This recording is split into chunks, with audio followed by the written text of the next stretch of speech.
Hello, everyone. Can you all hear me? Excellent. Where are my slides?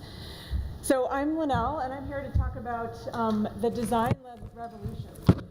But first, how many people have crossed a bridge that looks like this?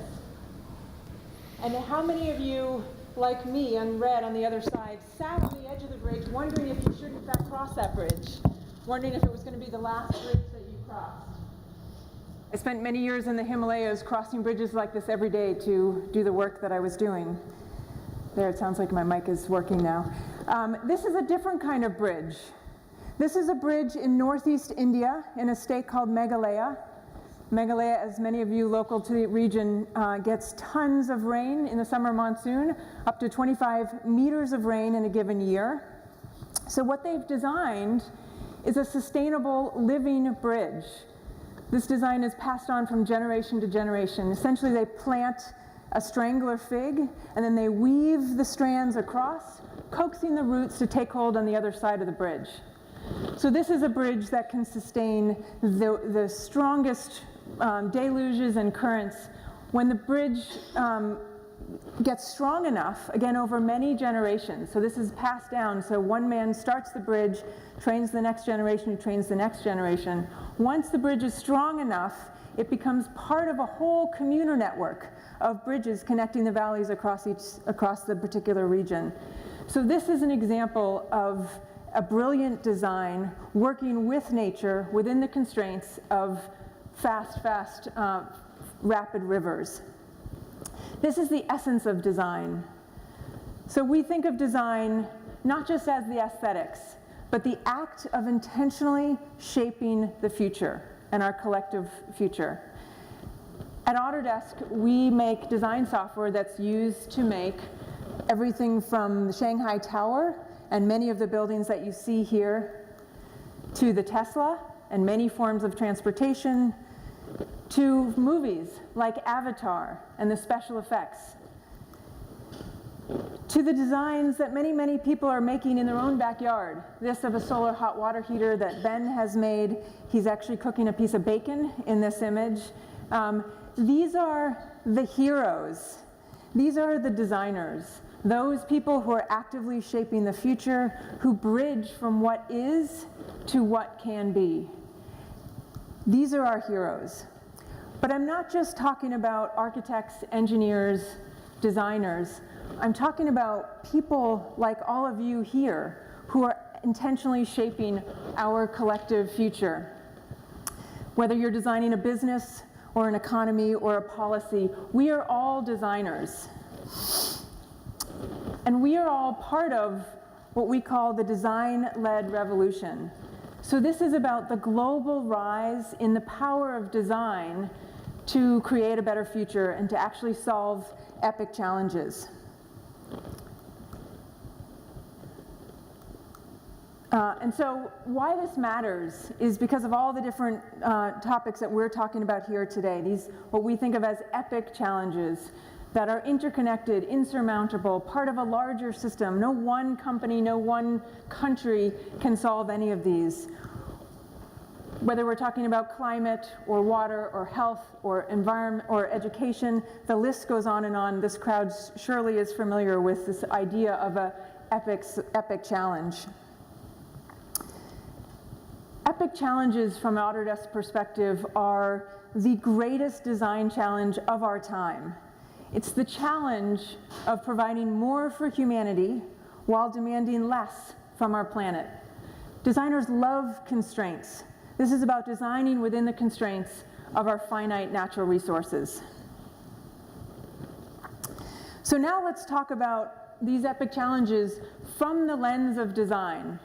So we have been seeing three trends, which we actually see as three principles of the design-led revolution. So the first is what we call impact modeling. This is about modeling and understanding the impact of whatever design decision that we're making in the context of the whole system that it's a part of, so that we understand what the unintended consequences may be of a particular design, because we can model the design in the computing environment before we actually create anything physical. So that's principle one.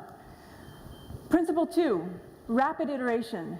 This is about testing and trying thousands of different ideas, again, in the computing environment, before settling on one idea that we're going to design, whether it's a building or a city or a whole transportation system. Rapid iteration. Having no fear of failure, because now you can fail cheaply and easily in the design environment on your computer. And then the third principle is what we refer to as massive collaboration. So this is about inviting voices into the design process that were once impossible to reach. And I don't just mean architects talking to engineers, I mean inviting policymakers, anthropologists, anyone who has a stake in the outcome of a particular design now can participate in the design process through the technology that's available. So the thinking behind those three principles is not new. Those are well understood, and certainly people have been practicing them for many, many years.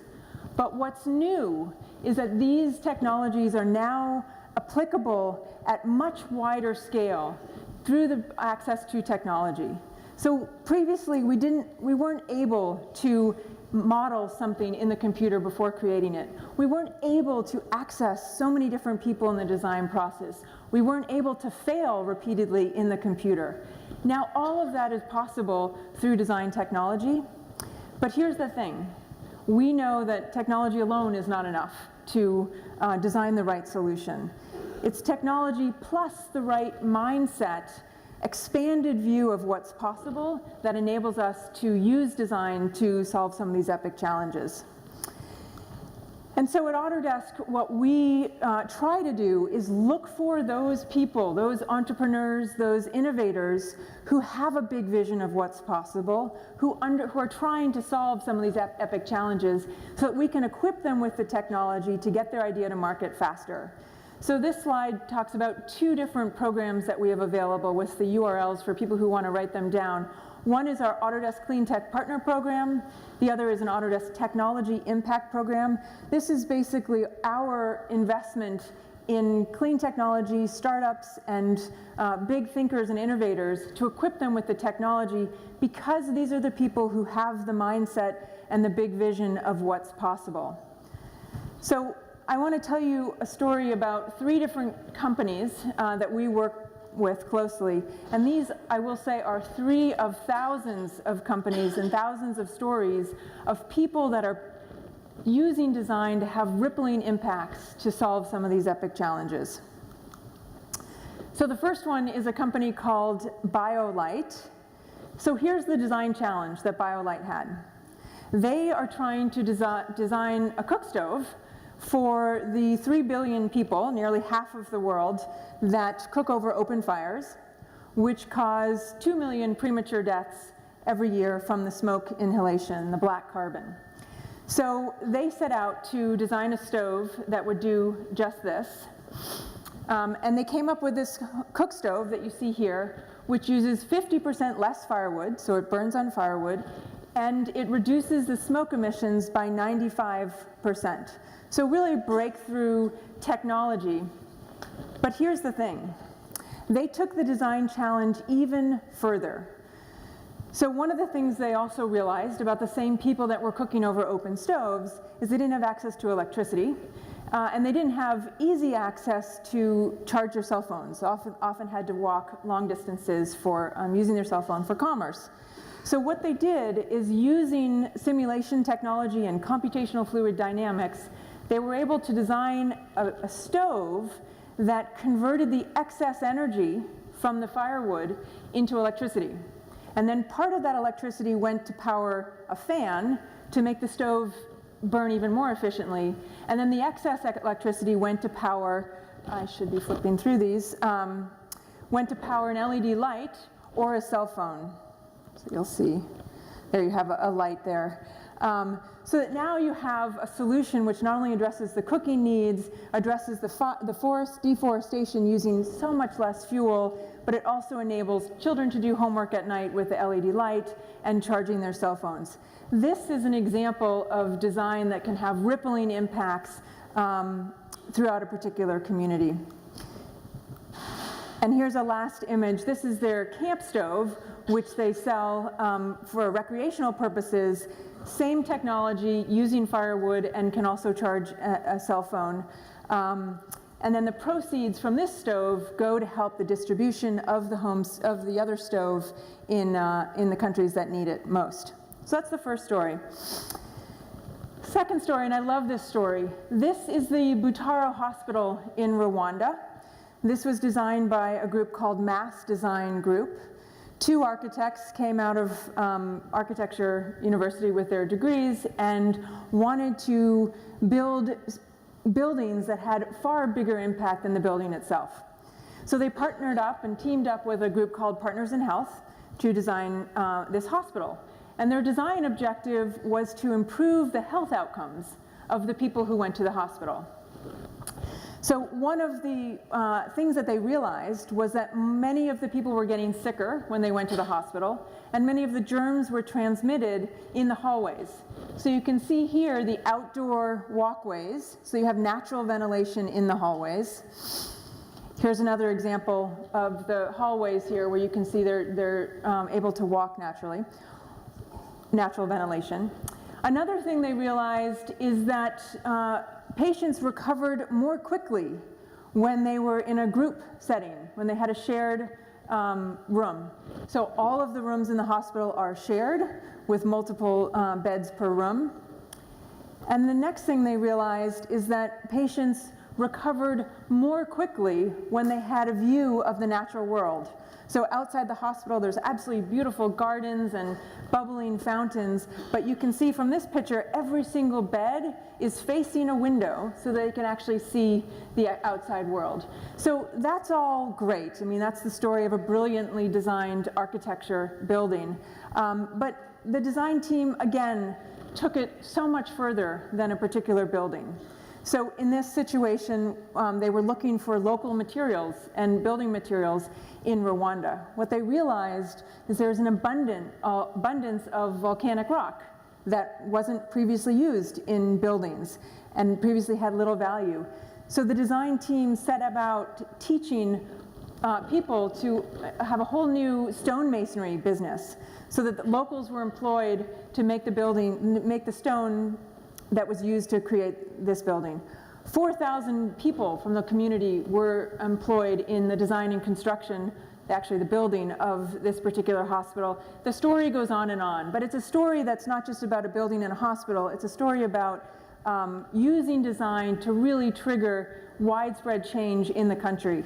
In fact, before this project started, there was no word for architect in the local language. There was no architecture program in the university.